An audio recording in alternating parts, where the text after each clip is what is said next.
Hi, hello everyone! Luzon, Visayas at Mindanao, saan kayo sa sulok ng mundo? Good afternoon and good morning sa ibang bansa pa ngayon at maaga pa. So, kumusta kayong lahat dyan? Today is for my video. At dito naman ako si Evangeline Dular, si Mapranca.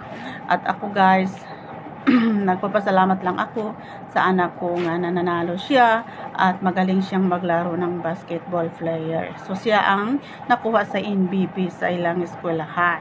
So nag-aral siya guys at may laro sila nga inter-school at nanalo sila. So magaling yung anak ko guys nga maglaro. So makita guys nga inahan, malipay na lang taba bisag nata sa layo. Kuan kanang maglantaw ta sa ilahang mga kalihukan dito sa Pilipinas nga nag-school sila, sumalipay na lang tanga ingon ana ang ilahang nakuha sa ilang eskwelahan.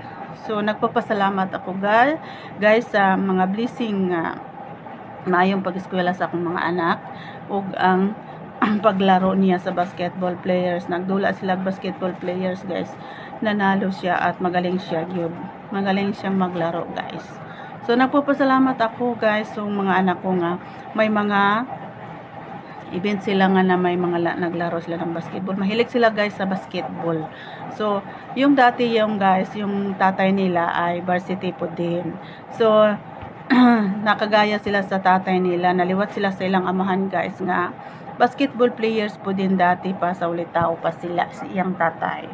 So ngayon guys ang mga anak ko naliwat sa iyang tatay, puro mga basketball players. So, nagpapasalamat ako guys sa mga anak ko nga nasikat sila at proud ako nga nagdula sila ng mga basketball kung saan sila guys, kung asa sila padulong, dula sila makadaog yun din sila.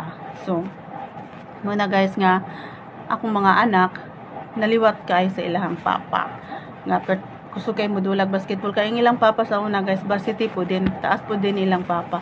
So naliwat ang mga anak ko nga mga tag-as sila. So nagpapasalamat ako sa coach nila sa Team Manga National High School.